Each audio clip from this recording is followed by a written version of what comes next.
Hello everyone, welcome to CVT Concept. I am Vishnu Mohan Pathak, your guide and mentor for CVT PG English exam 2026.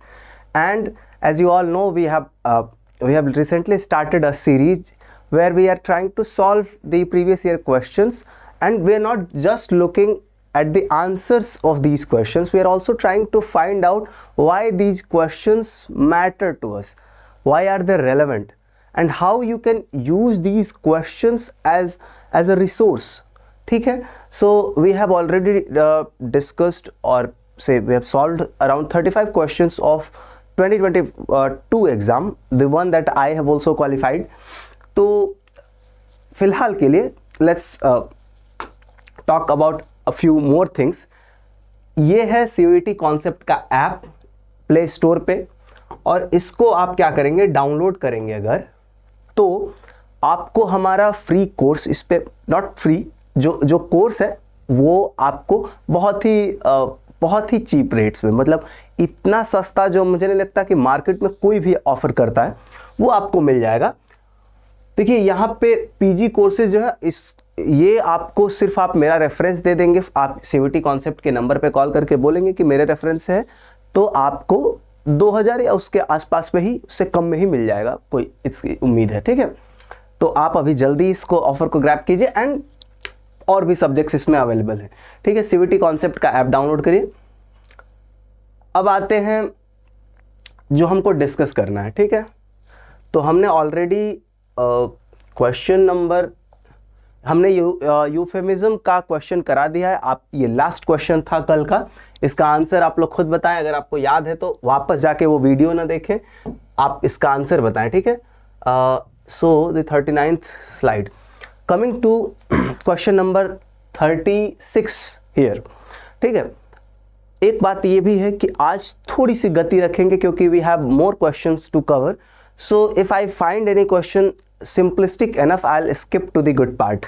ठीक है, तो don't know which one would suit better, but चलिए यहाँ पे ले लेते हैं. आप लोग बताइएगा कौन सा दिख रहा है.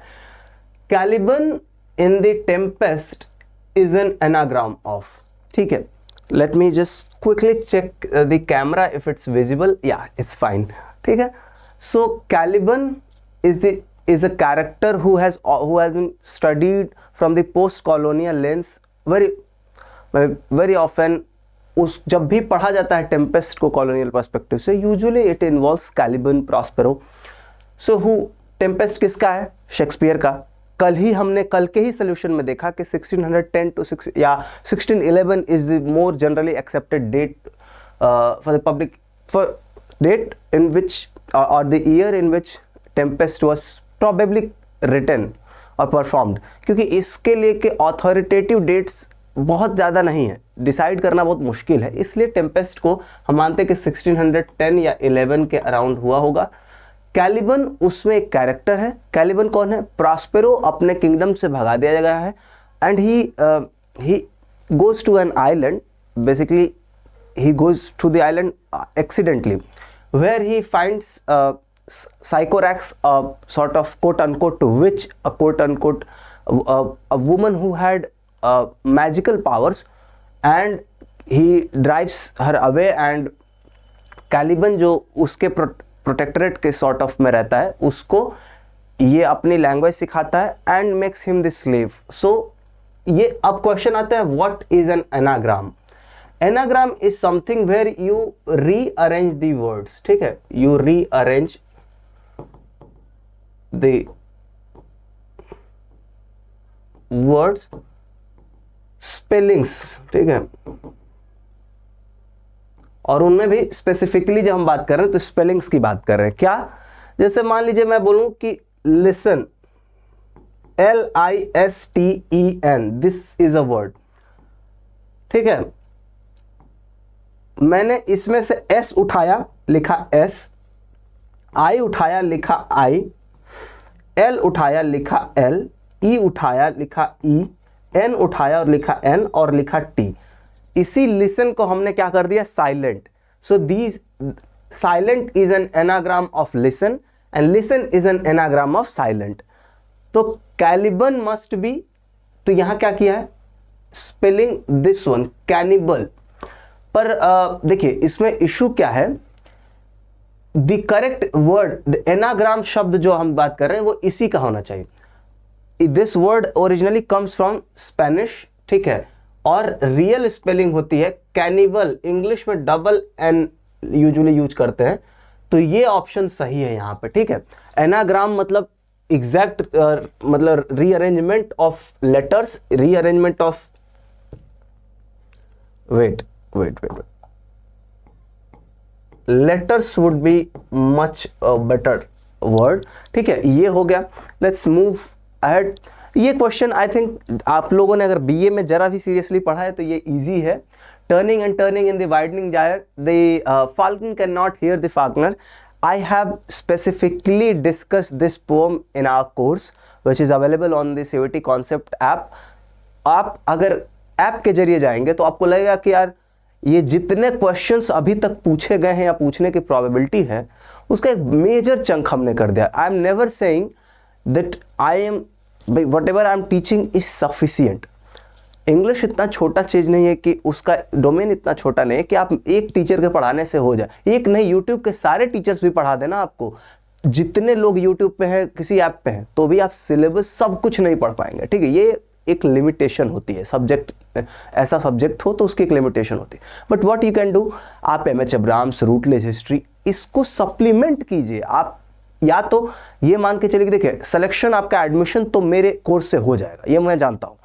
पर if you want to know more or if you want to be prepared for anything जो उसके वर्स स्थिति से में भी आपके काम आए, तो आपको सब पढ़ना चाहिए।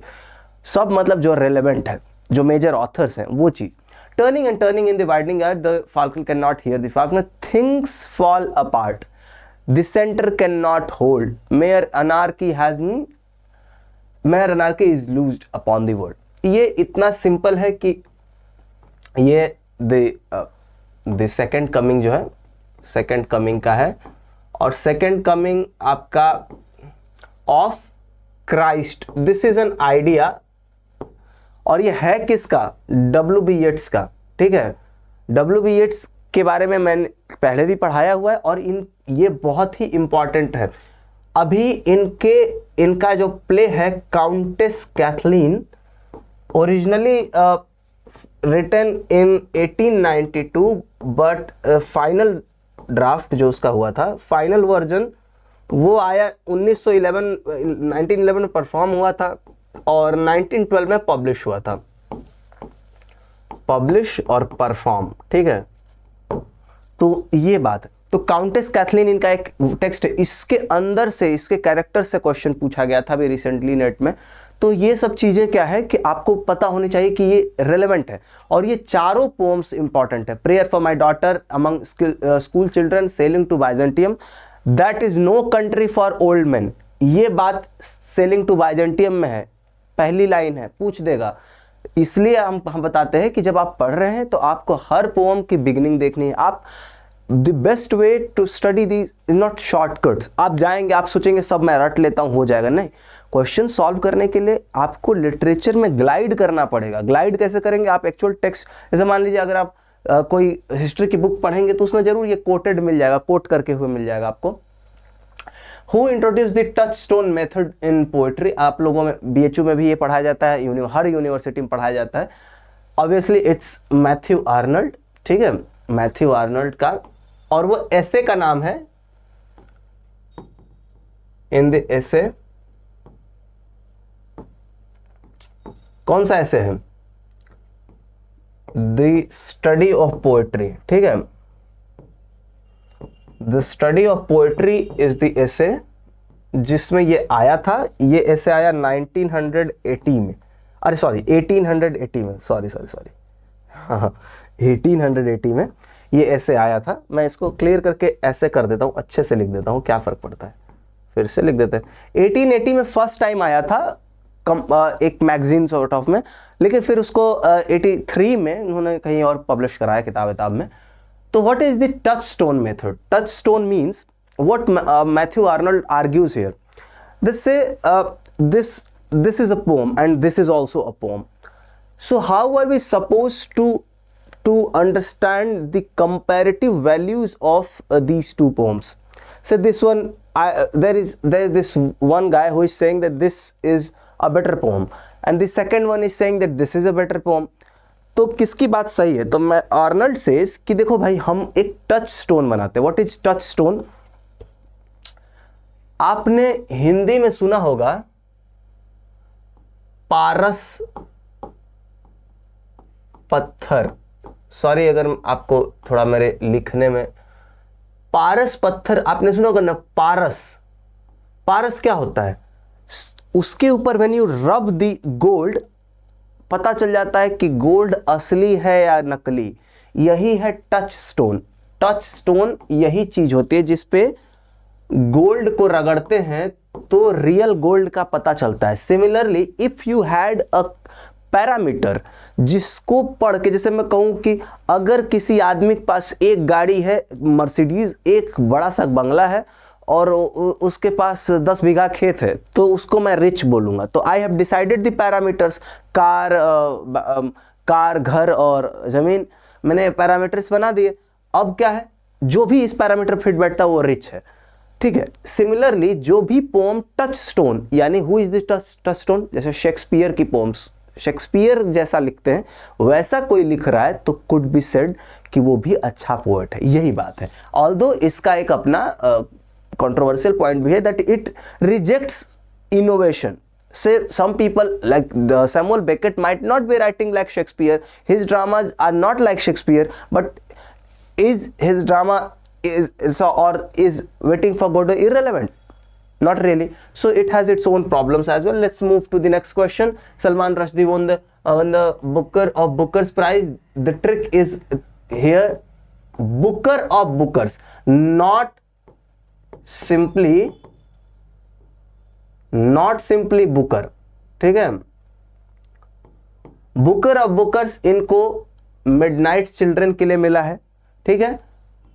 और he also one the Booker in 1981 for midnight children. ये उनका पहला वर्क था. फर्स्ट वर्क उनका था. ठीक है. फर्स्ट वर्क है, साइंस फिक्शन का वर्क है. सैटेनिक वर्सेस 1989 में आया था. ठीक है. 81 हम कल ही इस पे बात कर रहे थे. और शालीमार उसके बाद की रचना है. शालीमार आप लोग जानते होंगे, एक एक्सप्रेस भी चलती है इस नाम की ट्रेन. शालीमार बाग के ऊपर हमारे बचपन में हम लोगों को एसेज पढ़ाए जाते थे. एनीवे, सो उतना सिग्निफिकेंट तो नहीं है. आप बेसिकली मैंने टिक तो कर दिया ना. हाँ, मिडनाइट चिल्ड्रन के लिए. तो आपको करना क्या, देखिए अवार्ड्स आपको याद करने होंगे, किसको क्या मिला है, बस ये सब चीज़ें बहुत परेशानी नहीं करने वाली है. ये मैच द फॉलोइंग है. इसमें अलग अलग जगह के लोग हैं, जैसे कि it basically accounts the whole world literature. अब मैं कहूँ कि आपने क्या पढ़ा है, आपने क्या, अगर आपको नहीं पता, ठीक है, if you have not red American, let's say you have not red Russian literature, let's say, तो आप कैसे करेंगे? आप करेंगे कि वो जब आप टेल ऑफ टू सिटीज पढ़ेंगे तो आप सिमिलरली एकदम सिंपली देखेंगे कि चार्ल्स डिकेंस, भाई टेल ऑफ टू सिटीज ये आया है आपका 1859 में. ठीक है. चार्ल्स डिकेंस का आपको पता है. अगर आपको पता है कि D3 है तो you already know the answer. Nothing has to be searched. D3 पर आपको सिंपल सा क्या है, देखिए अगर आपको थोड़ा भी पता हो तो जॉन स्टीनबैक का grapes of Wrath MH Abrams में इसमें बहुत बार लिखा है. ठीक है. अगर आप थोड़ा बहुत भी पढ़े हैं तो हर बार ये नहीं काम कर सकता है, ये भी एक बात है. अब द जंगल की बात करें तो अपटन सिंक्लेयर का 1906 में ये वर्क आ रहा है और ये 39 में है, 1939 में आई थिंक स्टीनबैक वाला. और वॉर एंड पीस जो है लियो टॉल्स्टॉय का है. ये बहुत ही बड़ी रचना, इतनी मोटी किताब, वॉल्यूमिनस है एकदम. तो अब इसके अलावा आप क्या पढ़ेंगे? आप प्लस में कह दो, प्लस रीड फ्योदोर दोस्तोवस्की. ठीक है. Fyodor Dostoevsky. कुछ लोग बोलेंगे कि ये ई कहां से आ गया. देखिए अलग अलग पब्लिशर्स इसको ट्रांसलिटरेट अलग अलग तरीके से करते हैं. ठीक है. आप यहां से सिंपली आंसर पा गए, पर कोई उसमें कोई बड़ी चीज नहीं है. ठीक है. और जो भी रेलेवेंट है वो आपको अब समझ में तो आ ही रहा है. इसमें फ्योदोर दोस्तोयेवस्की की बहुत सी बुक्स हैं जो आपको देखनी होंगी। एक सेकेंड जस्ट, हाँ ये मैंने लिख दिया, ग्रेप्स ऑफ रात, यहाँ लिख देता हूँ 1939। ठीक है, दोस्तोयेवस्की की जैसे आपने देखी क्राइम एंड पनिशमेंट, ठीक है, इसके बारे में आप जान जाइए, पूछ सकता है ना, इसलिए मैं बता रहा हूँ। ब्रदर्स कारामाजोव के बारे में जानिए, वाइट नाइट्स के बारे में जानिए, और भी रचनाएं हैं। ठीक है, जैसे कि, अरे मैंने क्या ही लिख दिया है यार घटिया तरीके से। ठीक है, और भी इनकी रचनाएं हैं और सिलेबस में भी प्रिस्क्राइब्ड है। जैसे हमारे यूरोपियन लिटरेचर जिस कोर्स का मैं भी पार्ट था, उसमें इनका नोट्स फ्रॉम द अंडरग्राउंड था, तो ये सब आपको काम आएगा जानना। Coleridge's Biographia Literaria came in the year 1817। Confusion करता है, देखिए उसने क्या किया, 16, 15, 17, 18 बहुत एक्यूरेसी से पूछ लिया। Biographia Literaria is the work where you get to know about two terms, fancy and imagination. मैंने यूट्यूब पे लिटरेरी टर्म्स की क्लास में my video on literary terms, उसमें आपको ये मिल जाएगा अच्छे से, इस पे डिस्कशन। ठीक है, इन ड्राइडेंस एसे ऑफ ड्रामेटिक पोइजी 1668, तो आपने क्या पता किया, आपको इसने टाइमलाइन दे दी, ये टाइमलाइन आपको किसी और ईयर के किसी और क्वेश्चन में काम आ जाएगी। ड्राइडन का है ये आपको पता चला। आप नहीं भी पढ़ रहे हैं तो आप पीवाईक्यू से कैसे नॉलेज बटोर सकते हैं वो मैं बता रहा हूं। So, who opens the discussion on the behalf of the ancients? You might not be able to grasp the question if you do not know the context. So, what is the context here? Basically, there was this battle of ancients versus moderns. This has been going on for a while. For example, when you look at there's one more Jonathan Swift ka, if you look at, he wrote The Battle of Books. ठीक है, I have already taught about all these things in my course. It's quite similar where people are arguing over the importance of the ancients and whether or not they are superior to the modern writers. But here there are 4 contenders and each one of them represents a contemporary writer, contemporary thinker. ये हर एक आदमी जो नाम लिखा गया है ना, ये नाम सिर्फ दिखावा है। These are the views of contemporary writers where Neander is nobody but Dryden himself. ठीक है, the views of Dryden are expressed in the name of Neander. Neander supports English drama, मतलब English drama, basically the modern English drama like that of Shakespeare and others. Lycidius is someone who supports French drama. ठीक है, Eugenius and Critias. So Critias is one who actually supports the ancients. So he is the correct answer. Correct answer Critias है, ये ancients को support करता है। बचा Eugenius, he supports modern drama in general, modern drama in general. ठीक है, Y in general, क्योंकि और भी लोग लिख रहे हैं ना, इटालियन में, फ्रेंच में, sorry I think I jumped 2 questions. All novels are about certain minorities. The individual is a minority. Who said this? See, ऐसे क्वेश्चंस में हाउ डू यू प्रोसीड? देखिए, Ezra pound, E.M. Foster and Lewis Carroll are not the people who wrote about minorities as such. The most politically conscious author among them is Ralph Ellison, who also wrote The Invisible Man. एक किताब है इनकी, Invisible Man. ठीक है, ये किताब और एक बात है, not to be confused with H.G. Wells. H.G. Wells का भी है लेकिन वो नहीं है, ठीक है। ये बात इनविजिबल मैन में नहीं लिखी गई, लेकिन ये इन्होंने लिखा है इनविजिबल मैन, ठीक है।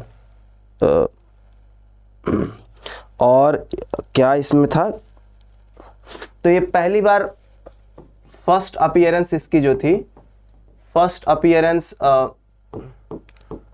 1947 में हुई थी, एंड देन 1950s में भी इसको दोबारा हाय हेलो करने को मौका मिला, ठीक है। Waiting for Godot the famous play was written by an attendant Godot. ये इसके ऊपर तो मैंने 25-30 मिनट प्रॉपर क्लास में अपने दे रखा है। अगर आप मेरा मॉडर्निज्म के ऊपर देखेंगे, आप जब कोर्स खरीदेंगे बहुत सस्ते प्राइस में, अगर आपको सिंपली आप समझिए आपकी एडमिशन गारंटी हो जाए, वैसी स्थिति हो जाएगी। सो वेटिंग फॉर गोडो अगर आपको नहीं पता है तो बहुत बड़ी प्रॉब्लम है। ये तो सिंपल क्वेश्चन है, सैमुअल बेकेट का है, आपको और पढ़ लेना चाहिए। जैसे ये पहले फ्रेंच में आया, फिर हम देखते हैं, फिर हम देखेंगे कि ये इंग्लिश में ट्रांसलेट हो रहा है। देन एडवर्ड एल्बी का है, एडवर्ड एल्बी, हैरोल्ड पिंटर, इनका द बर्थडे पार्टी हो गई, ठीक है। इनके और भी प्लेस हैं, द बर्थडे पार्टी, द डम वेटर, द रूम, इनका द जू स्टोरी। आपका काम क्या है, आप यहाँ से जाके इनके बारे में सर्च करेंगे, इन्होंने कौन से प्लेज लिखे, कौन से वर्क लिखे और वो कब कब आया है, यही आपका काम है। सैमुअल बेकेट का सिर्फ वेटिंग फॉर गोडो आपके लिए थोड़ी इंपॉर्टेंट है, आपके लिए उनकी मर्फी जो नॉवेल है। आप देखिए सेम क्वेश्चन हमने कल भी इस टाइप का फिगर आउट किया था, ठीक है। ठीक, तो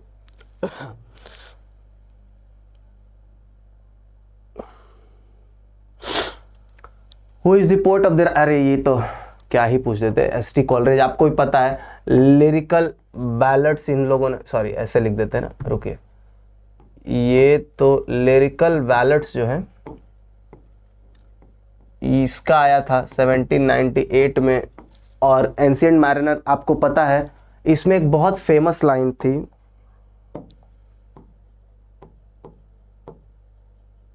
इसकी मोस्ट फेमस लाइन क्या है, water water everywhere, everywhere, water water water everywhere, nor a single drop to drink. पानी में इनकी जहाज फंस जाते समुद्र में, बिकॉज इनको एक एल्बाट्रॉस का कर्स लग जाता है, ठीक है। और just a second,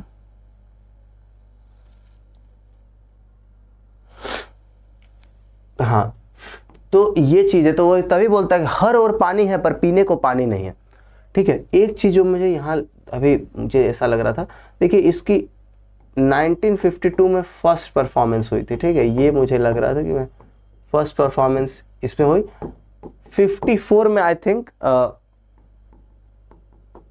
English translation हुआ था। इंग्लिश ट्रांसलेशन ये है 1954 में, आई थिंक 53 में इसकी ए पब्लिकेशन फर्स्ट टाइम हुई थी, ठीक है। ये मुझे थोड़ा सा अभी डाउटफुल लग रहा है इसका ईयर एग्जैक्टली, मतलब क्योंकि वो 53-54 वाला कंफ्यूजन जो है वो होता। Tradition and the individual talent, अगर आपको थोड़ा भी पता है तो टी.एस. एलियट का आपको ये पता होगा, जहाँ पे वो बात कर रहे हैं ट्रेडिशन की, जहाँ पे वो बात कर रहे हैं कि कैसे पास्टनेस ऑफ पास्ट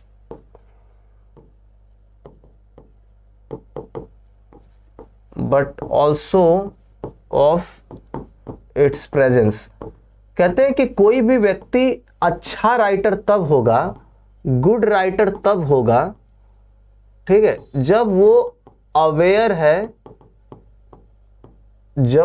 है कि उसका पास्ट क्या था और उसका प्रेजेंट क्या है, ठीक है। ये tradition and individual talent, the sacred would 1920 में इसका वो हो रहा है, पब्लिकेशन हो रहा है।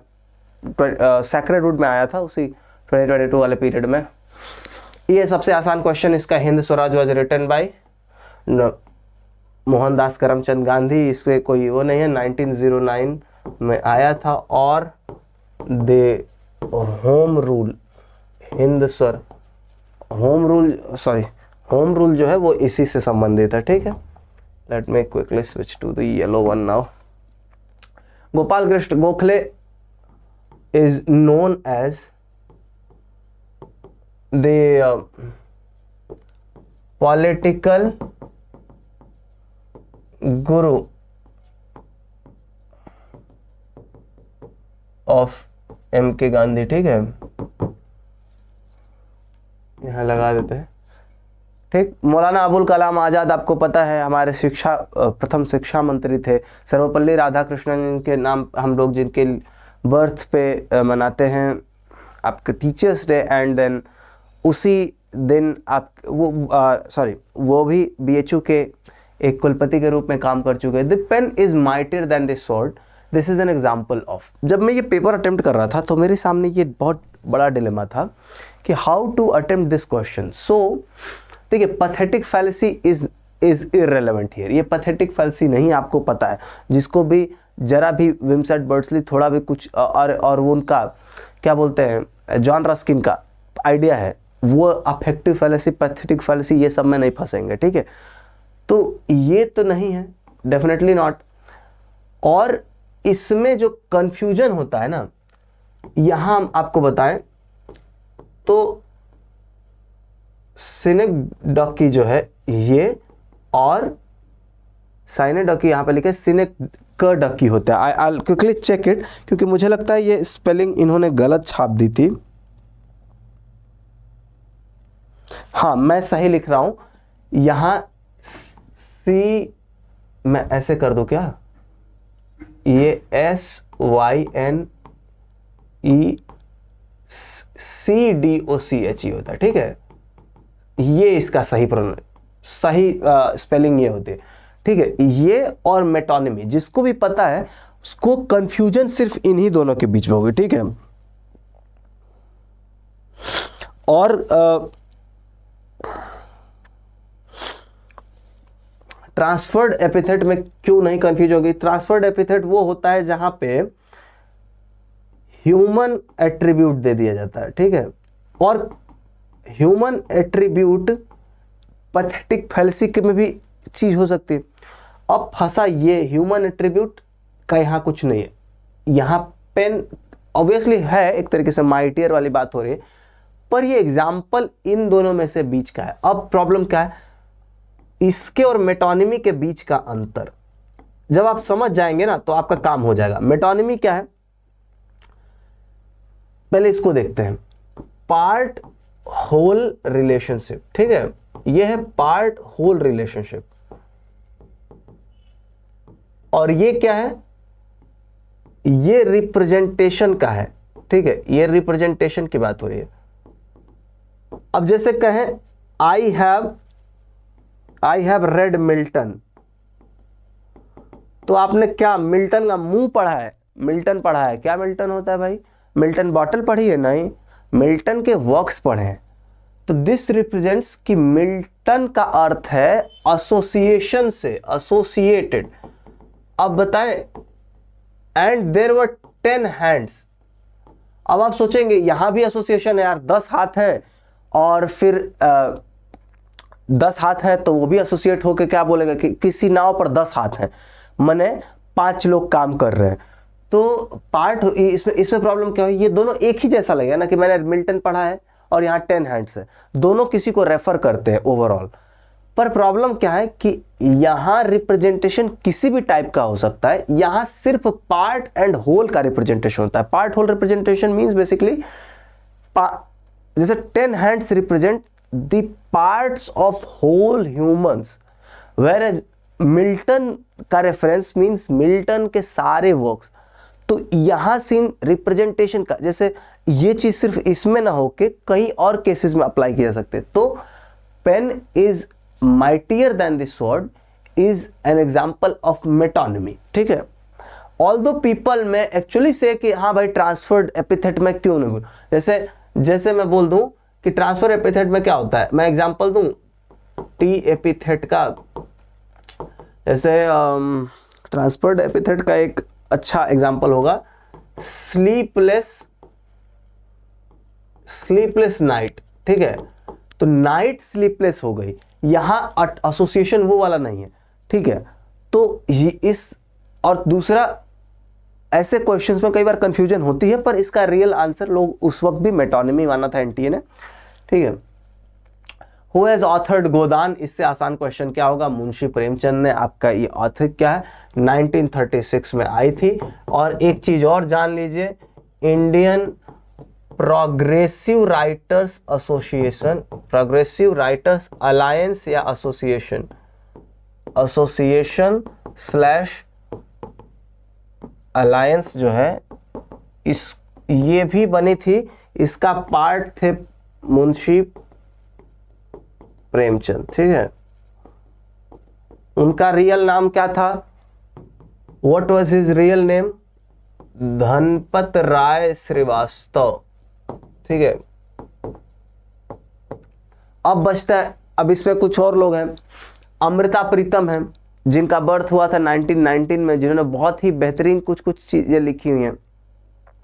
उनका आप सबसे पहले आप उनके ऑटोबायोग्राफी को जानिए, क्योंकि प्रीतम पे क्वेश्चन आएगा। ये भी, इंदिरा गोस्वामी भी राइटर हैं। राही मासूम राजा का ऐसे 1969 में we see a work called Topi Shukla, ठीक है, टोपी शुक्ला। राही मासूम राजा इज क्वाइट फेमस, वो उर्दू में भी लिखते हैं, और उनकी इस तरीके की मतलब उर्दू हिंदी मिक्स्ड, हिंदुस्तानी जिसको बोलते हैं, तो टोपी शुक्ला हो गए, ठीक है।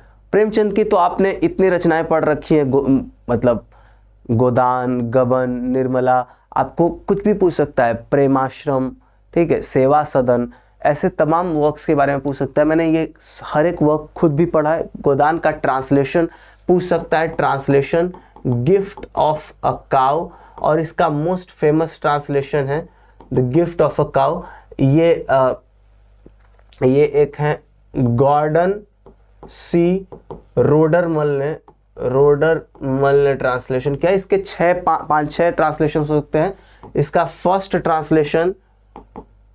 फर्स्ट मेजर ट्रांसलेशन जो है, जो हम जानते हैं, वो है पी लाल, पुरुषोत्तम लाल का, और इनके एक और सहयोगी थे, ठीक है, पी लाल, पुरुषोत्तम लाल हुआ, ठीक है। ये बहुत इंपॉर्टेंट ट्रांसलेटर थे। ये सब मैं इसलिए बता रहा हूँ क्योंकि ये पीएचयू के सिलेबस में भी प्रिस्क्राइब्ड है गोदान। तो आपको जब सिलेबस में है एमए के, तो आपके मुंह पे भी वो क्वेश्चन दिखने में टाइम नहीं लगता है, ये लोग कुछ भी पूछते हैं। तो इसमें से हर एक का आपको, जैसे आप, अच्छा आपने अमृता प्रीतम का देखा, मैं तेनू फिर मिलाऊंगी, आपने ये सुना होगा, कि आई मीट यू अगेन, मैं तेनू फिर मिलाऊंगी, कब किथे पता नहीं, ठीक है, पर किसी कैनवस पे उतर के, ये आपने पोम सुनी होगी। और इनकी ऑटोबायोग्राफी है, और भी वर्क्स है, पर फिलहाल के लिए तोरू दत्त के ऊपर आते। ये क्वेश्चन थोड़ा इजी है सॉल्व करने को लेके। जैसे तोरू दत्त के बारे में जब मैं पढ़ा रहा था, अच्छा आप लोग तो उस कोर्स का पार्ट नहीं है, तो फिर मैं कैसे, सब लोग तो नहीं है, वो कुछ लोग होंगे।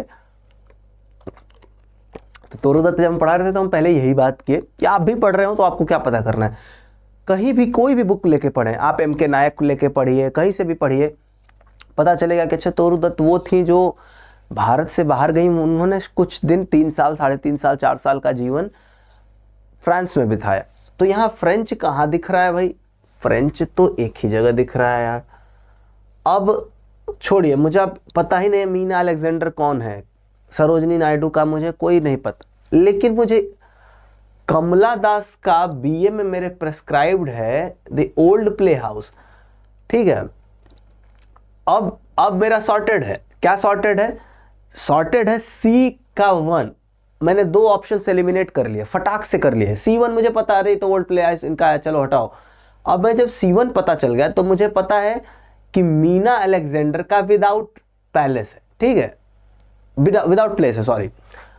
अगर C1 है तो D2 ही होगा, यानी मीना अलेक्जेंडर का विदाउट प्लेस होगा। आप नहीं जानते हैं तो उसके केस में बता रहा हूं मैं, फेमस से थोड़ा लेसर फेमस, हालांकि मैंने मीना अलेक्जेंडर को भी पढ़ाया है, इसलिए क्योंकि क्वेश्चन आते हैं। अब बचा सरोजनी नायडू का, तो एंथम ऑफ लव हो गया। तो आप मिला लीजिए, बी का 4 किस में है, B4 इसमें है, और B4C1 का ये एक ही कॉम्बिनेशन है, तो इसलिए ये जाएगा। ठीक है, सॉरी। फाइनल सॉल्यूशंस किसका है?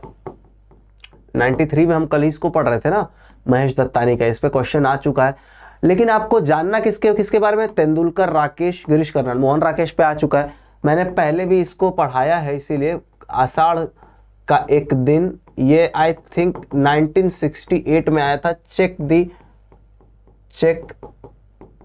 The year. ठीक है, महेश दत्तानी हो गए। गिरीश कर्नाड के वर्क्स तो आपको पढ़ने ही पढ़ने हैं सारे, चाहे आप हयावदन की बात करें, चाहे तालेदंड की बात करें, आप उनके फायर एंड द रेन की बात करें, अग्निमट्टू माल्य, सब क्वेश्चन सभी इंपॉर्टेंट है। मोहन राकेश की एक और रचना है, सॉरी, आधे अधूरे। ठीक है, आधे अधूरे इनकी एक रचना है, वो भी आपको जानना है। विजय तेंदुलकर के तो खैर बहुत से प्लेज हैं, आपको उनके जैसे वल्चर्स गिधड़े 1961, फिर आपको उनके सबसे फेमस प्ले शांतता कोर्ट चालू हुआ है, जिसको silence the court is in session बोलते हैं, सखाराम बाइंडर, उनके सारे प्लेज मैंने इसलिए भी डिस्कस किए हैं अपने कोर्स में, इसलिए कि आपको ये सब जरूरी है, आपको जानना पड़ेगा इनके बारे में। ठीक है, O when if winter comes can spring be far behind, किसका है? Ode to the west wind. ठीक है, मैं इस क्वेश्चन का एक और क्वेश्चन यहां डाल रहा हूं, राइटर कौन है ये आप लोग बताएंगे कमेंट करके। ठीक है, ode to the west wind किसने लिखी है? नाउ कमिंग टू, पूछ क्या रहा है? फिगर ऑफ स्पीच पूछ रहा है। मेटाफर क्या होता है? जब आप कंपेयर करते हैं, यहां कोई कंपेरिजन तो दिख ही नहीं रहा है यार, मेटाफर वैसा तो कुछ मामला नहीं लग रहा है ना। अब दूसरा रिटोरिकल क्वेश्चन क्या होता है? A question which is asked just for the sake of asking. मैंने बताइए भाई साहब, ऐसा भी कहीं होता है क्या? ये देखिए, पढ़ता लिखता नहीं, ऐसा भी कहीं होता है क्या? क्या होगा ये है आपका रिटोरिकल क्वेश्चन। आपको उत्तर देने की जरूरत नहीं है, it's neither yes nor no, आपको कुछ नहीं बोलना है। हाँ, ऐसा बोलते हैं, बताइए भाई साहब, ऐसा थोड़ी होता है, ऐसा होता है क्या? ऐसा करते हैं। सिमिलरली अगर विंटर आएगी तो स्प्रिंग भी आइबे करेगी, मतलब if good times bad time has come, अच्छा भी समय आएगा। यही क्वेश्चन है रिटोरिकल। तो ये आंसर तो आपको मिल गया कि रिटोरिकल क्वेश्चन है। पन वो है, जैसे मैं बोलूं कि there is this library and it is two storied, तो यहां stories, it has two stories. ठीक है, इट हैज टू स्टोरीज, इसका दो अर्थ हो सकता है। स्टोरीज बिल्डिंग के तल्ले, लाइब्रेरी। ठीक है, the library has two stories. It's तो दो बातें हो सकती है। स्टोरीज का अगर आप ऐसे लिखेंगे, स्पेलिंग की बात है, उसमें EY लिखते हैं। ठीक है, तो इसको लिखेंगे तो पन में क्या होता है? आप एक वर्ड प्ले करते हैं, सॉर्ट ऑफ वर्ड प्ले। ठीक है, अभी हम लोगों के पास कितना टाइम है? अब पैरालिप्सिस क्या है? बड़ा इंटरेस्टिंग चीज पैरालिप्सिस होती है। पैरालिप्सिस कह रहे हैं कि मैं तो किसी से नहीं कह रहा हूं कि फलाने जो हैं वो मेरा रुपया नहीं दिए हैं। ठीक है, सो पैरालिप्सिस में, सॉरी ये तो हम ऐसे नहीं कर सकते, saying that I won't mention it. ठीक है, और उसके बाद क्या होता है? मेंशनिंग।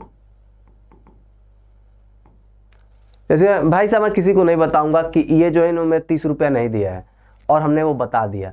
मैं कहाँ किसी को बता रहा हूं कि इनकी 3 वाइफ्स हैं, ऐसा कुछ है? या मैं कहाँ किसी को बता रहा हूं कि इन्होंने 3 बैंक से लोन ले रखा है, इन्होंने 3 बैंक का पैसा लेके ये भाग गए हैं। तो ये बात क्या है? आप बताना नहीं बिचारे, और कह रहे नहीं बताऊंगा, बता भी रहे हैं। पैरालिप्सिस इस तरीके की सिचुएशन होती है। ठीक है, इंटरेस्टिंग है, आपको पता होनी चाहिए। Who among the following is a primary exponent of the Gothic romance?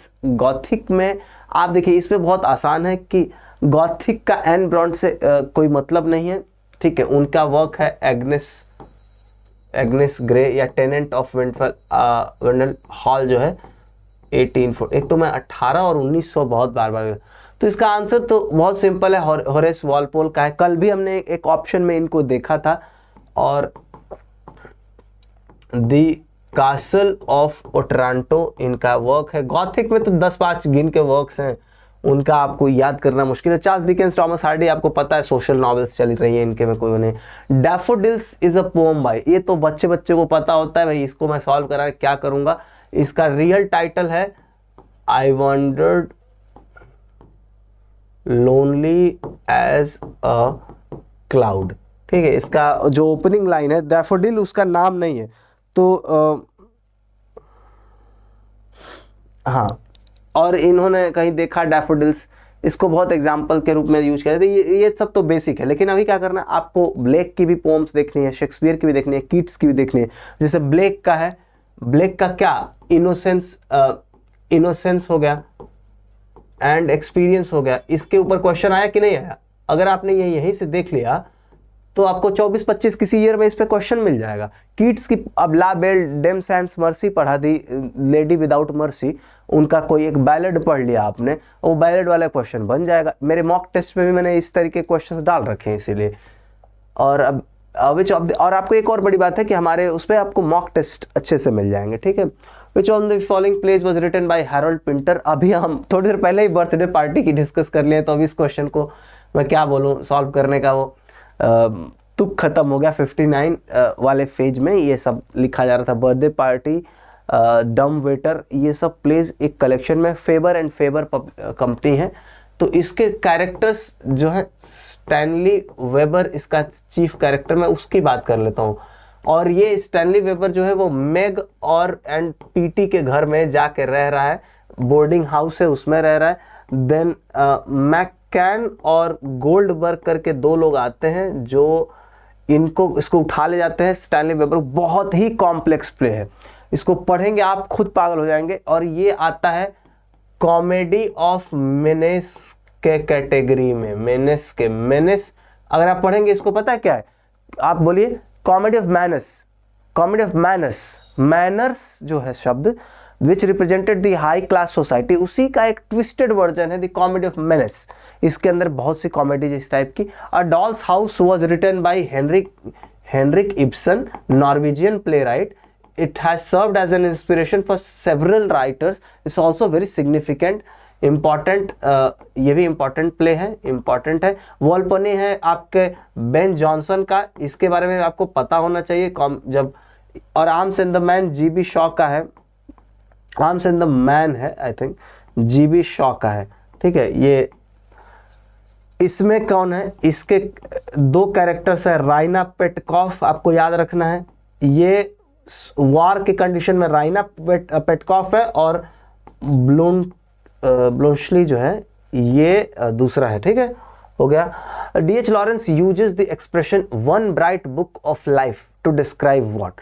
This is a question that is commonly read when you are so basically when you are reading about novel as a genre, you refer to some of these arguments. D.H. Lawrence and then Henry James, E.M. Foster and his work The Aspects of Novel 1927। तो ये सब आपको foster का, E.M. Foster में भी आपको मिल जाएगा aspects of novel. उसमें प्लॉट इत्यादि का दी नॉवेल होता है, 1927 में आया था, वो भी काम का वर्क है। ये ऑब्वियसली द नॉवेल के बारे में बात हो रही है। Why does he say that it is one bright book of life? Because it basically deals with all the aspects of life and I think it was written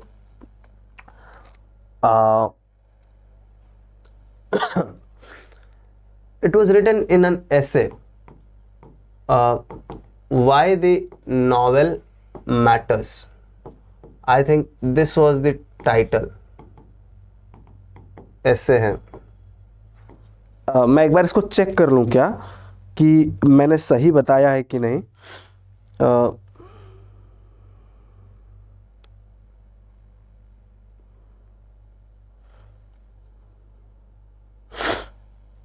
हाँ, why the novel matters, यही इसका title है, ठीक है। Dramatic monologue ये सब के बारे में नहीं है, ठीक है, क्लियर है। Which of the following has not been awarded with the Booker prize twice. तो ये अगेन वही रट्टा रट्टा रट्टा वाला क्वेश्चन है। एटवुड को मिला है 2 बार, क्विटजी को मिला है 2 बार, पीटर कैरी को मिला है 2 बार, इनको 1 बार मिला है, ठीक है। 1971 में आई थिंक इनको मिला है, हो गया। इसको आप लोग याद कर लीजिए, ये रटने वाली चीजें आपको होनी चाहिए याद। टू बी और not to be, that is the question. आपने सुना ही है, किसने बोला है? हैमलेट ने बोला है। ये क्वेश्चन तो मेरा फेवरेट रहा है बहुत टाइम तक। तो ये चीज तो इजीली अवेलेबल, टू बी और not to be, that is the question. So Hamlet in the act 3 scene 1 is confused whether to kill King Claudius or not, whether to take this action or not, and there has been a psychoanalytic interpretation of his actions. So basically his action of not being able to take any action, psychoanalysis says that this is because of the Oedipus complex in him. Oedipus complex, अब हेमलेट से निकला, ये बात कहां से कहां पहुंच रही है? Whether it is nobler in the mind to suffer the slings and arrows of the outrageous fortune, or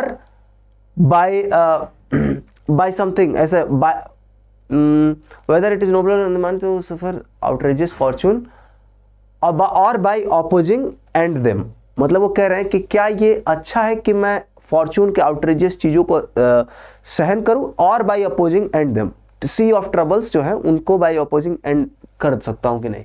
ये हैमलेट बोलता है एक्ट 3 सीन 1 में। इंपॉर्टेंट सीन है, इंपॉर्टेंट एक्ट है, आपको कभी कभी ये सब भी पता होना चाहिए। Who is the author of sexual politics? It's quite clear, cat millet है यहाँ पे। अच्छा, एक और है टेक्सचुअल पॉलिटिक्स, ये एक और टोरेल मोई है, उनका है, ठीक है। तो मैं एक बार उसका एग्जैक्ट टाइटल, टोरेल मोई का टेक्सचुअल पॉलिटिक्स जो है,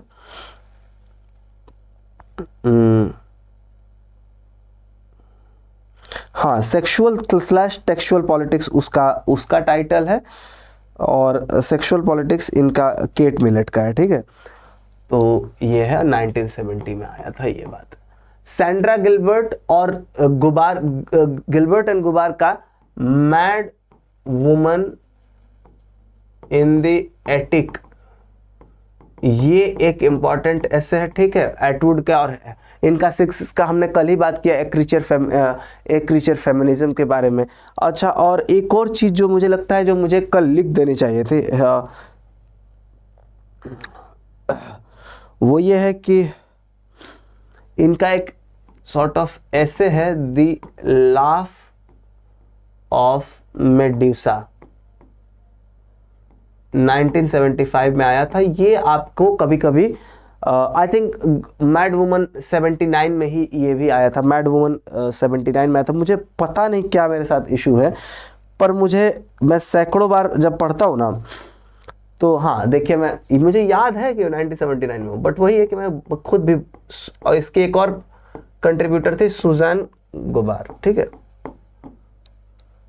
गुबार है। O my love is like a red red rose is an example of, मेरा प्यार एक इज लाइक एज, जहां कहीं भी हो आप एमएच अब्राम्स में क्या करेंगे, अब्राम्स में आप बस पढ़िए figures of speech, as like लगा रहता है, आपको पता है सिमिली होती है, मेटाफर की जरूरत होती है, वहाँ इस तरीके का कंपैरिजन नहीं होता है। हाइपरबोली वो होते हैं जहाँ पर आप चढ़ा के बोले। इसको लिखा किसने है? रॉबर्ट बर्न्स ने लिखा है, ठीक है, Robert Burns has written it, Robert Burns ने इसको लिखा है। और वो क्या थे, आपको पढ़ा, मैंने अपने कोर्स में इनके बारे में भी इसीलिए बात की है, स्कॉटिश नेशनल पोएट थे, पूछ सकता है, इनके कविताएं इंपॉर्टेंट हैं। और कार्लाइल ने, टॉमस कार्लाइल जो विक्टोरियन राइटर था, उसने रॉबर्ट बर्न्स को भी एक हीरो वर्शिप के ऊपर उसका ऐसे है, हीरो वर्शिप 1841 के अराउंड, उसमें वो रॉबर्ट बर्न्स को भी एक हीरो मानता है। पेरिपीटिया अभी मैंने TEIA होना चाहिए, आई थिंक पेरिपीटिया जो है उसका हमने कल ही वाले में डिस्कस किया है कि peripeteia is nothing but reversal of fortune. Anagnosis means discovery, this is reversal. Purgation of emotion means catharsis. Catharsis, what is catharsis?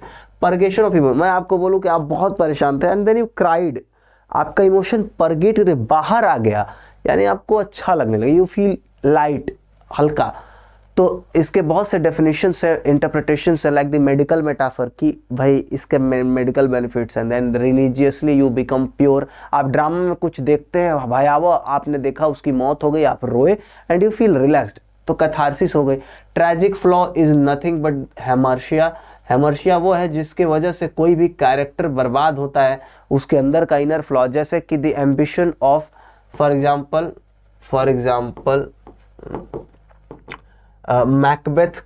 Macbeth के केस में क्या है, एम्बिशन, उसका हाई एम्बिशन जो है वही उसका ट्रैजिक फ्लॉ बनता है।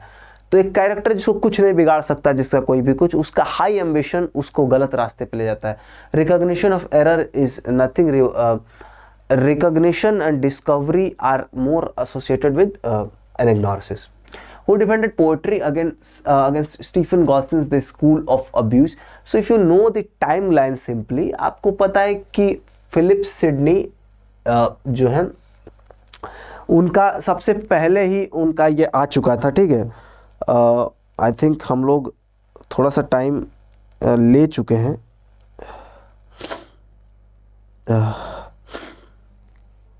मुझे हो गई है सर्दी, ठीक है।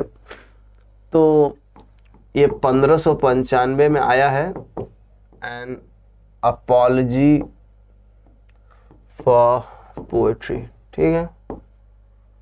So this is all that you need to know here. Stephen Gosson का स्कूल ऑफ अब्यूज इसके पहले का ही ऑब्वियसली है, उसको डिफेंड करते हैं, ये इंग्लिश में अर्लीस्ट था। दूसरा फिर क्वेश्चन आ गया कि first English comedy, so it's Ralph Roister Doister, ठीक है, बाय निकोलस यूडाल, ठीक है, यूडाल। ये 1552 में आई है, ठीक है। ये एक स्कूल मास्टर थे और this play was meant to be performed by school boys and there was this question in Rajasthan assistant professor exam, I think 7-8 years ago, जिसपे ये क्वेश्चन पूछा गया था कि किसके लिए लिखा गया था। कहाँ से आपको आंसर मिलेगा? स्टैंडर्ड टेक्स्ट बुक्स में लिखा हुआ है, जैसे कि डेविड डेचिस में, लोइक्वे इंतजामिया में। Gammer Gurton's Needle is also thought to be in line with this one. हो सकता है 1552 में ये भी लिखा गया, वो भी लिखा गया, बट ये अनोनिमस है, इसलिए इसकी टाइमलाइन को लेके श्योर नहीं हो सकते। इसको रिगार्डेड टर्म को आपको ध्यान देना है, रिगार्डेड, ठीक है। रिगार्डेड जो टर्म है, दिस टर्म इज रेलेवेंट, है ना। तो एंड गॉर्बोडक फर्स्ट ट्रेजेडी मानी जाती है, ठीक है। ये देखिए, इस पे एक और क्वेश्चन मिल गया ना आपको। फर्स्ट ट्रेजेडी माने जाते हैं and it is by Norton, Thomas Norton and Sackville, ठीक है। ये आई थी 1561 में। Loves labours lost is by Shakespeare, you already no it. वो अपने शुरुआती दिनों में ये सब लिख रहे थे। Who wrote the famous work Sherlock Holmes, आपको ये पता है, आर्थर कॉनन डॉयल। 1897 में 1887 में फर्स्ट अपीयरेंस हुई थी इसकी एंड 1941 और 42 में लास्ट हुई थी अपीयरेंस वर्क में, ठीक है। ये अगाथा क्रिस्टी, एडगर अलन पो और ऑल्सो राइटर्स ऑफ दिस जासूसी फिक्शन। पीडी जेम्स यहाँ नहीं है रेलेवेंट अभी तो। Heathcliff is a character in Wuthering Heights, ये आपको पता होना चाहिए कौन का क्या है, ठीक है। वुदरिंग हाइट्स के कैरेक्टर है, ये मैं थोड़ा तेजी से जा रहा हूँ क्योंकि ये सब आप पढ़िए, और है ना। और आपको करना क्या है इस पीरियड में। somebody is calling me, I think, just let me quickly check. I don't know who is calling me. Okay, somebody else. Okay, it's fine. So yeah, so Wuthering Heights आपको पता है, हीथक्लिफ इसका एक character है। And 1847 and George Eliot का middle March This is also an important work along with her other works like Silas Mariner, and there are other works like The Mill on the Floss. So there are several works by George Eliot that you also have to remember. आपने यहाँ सीखा क्या, जितने options हैं उनसे जो बन सकते हैं क्वेश्चंस उनकी ओर जाइए. So बस 10 क्वेश्चन है, 5 मिनट में कर देता हूँ. ठीक. Find the odd one out. So we'll have to make it quicker a little bit. See, Horace Walpole, Miss Radcliffe, Matthew Lewis and James Boswell. These are the people who are writers. ठीक है. Lewis was an actor. So this is Norman Conquest 1066, irrelevant question. मतलब even if it is timeline chronology में था. The Winged Chariot is by Andrew Marvell. It is in his one of the most famous poems is To His Coy Mistress. और आपको इसको metaphysical poets में जाके देखना है. ठीक है, मेटाफिजिकल पोएट्स में इट विल टेक जस्ट. देखो क्वेश्चन मैंने अभी बोला मेटाफिजिकल पोएट्स पे क्वेश्चन आ गया अगला, बट एक आई थिंक या this one, the word catharsis signifies, जो अभी मैंने बोला कि परगेशन होता है, purification, it basically means purification. Purification भी हो सकता है, परगेशन भी हो सकता है. ठीक है, पर्सोनिफिकेशन क्वांटिफिकेशन नहीं होता है. Metaphysical poets was coined by Samuel Johnson in lives of the most eminent poets. 1779-81. ठीक है, ये हो गया. Negative capability we have already discussed in detail. It was by Keats. ये तो इसी पेपर में इसने क्वेश्चन पूछा था. Confessions of an English Opium Eater is written by Thomas De Quincey 1822. इनका एक और है सस्पिरिया डी प्रोफाउंडिस या प्रोफंडिस हो सकता है, प्रोफंडिस है 1845 में. ये सब आपको पता होना चाहिए 1845 में. ठीक है, ये इजी है. Find the odd one out. Socrates, Plato and Aristotle. Greek हैं, रोमन है, होरेस. तो right answer is Horace and he wrote Ars Poetica. ठीक है, ये वर्क आपको काम में आएगा, Ars Poetica of Horace. Right, and then enlightenment. I have already taken a lecture on enlightenment. Please refer to this lecture. It is on YouTube. I think it's literary terms part 1 या 2 में. I think it is there. Fine. Literary terms part 1 और 2 में है. मेरे ही मतलब हमारे YouTube channel पे CVT concept में लिख देता हूँ. ठीक है, ताकि आप माई वीडियो. ठीक है, ये बहुत सिंपल क्वेश्चन है. It is a belief in the universal authority of reasoning and scientific experimentation are the things associated with enlightenment. And doctor Faustus is obviously a play written by Christopher Marlowe. ये बहुत easy question है. So this is all about this 2022 paper. I hope आपको समझ में आया है कि इसका इस्तेमाल कैसे करें, पेपर का इस्तेमाल किया कैसे जाता है, आपको अब समझ में आ रहा होगा. ठीक है, these are the options that you also have to explore. Say if the option say George Bernard Shaw, whether or not you know about the plays of G.B. Shaw. G.B. Shaw's plays like Arms and the Man. You just encountered Arms and the Man, and I have already told you about the characters of Arms and the Man and Man and Superman. कहीं भी कोई भी आप उनका play उठा लेंगे. Candida if you pick 1895 तो आपको पता होना चाहिए, और Saint John 1924. So all these plays matter to us. ठीक है, जैसे टी.एस. एलियट का है, there was just question on TS. Eliot's play Murder in the Cathedral. उसकी एक लाइन उठा के नेट पे पूछ दी थी कि इसका क्रोनोलॉजी बताओ.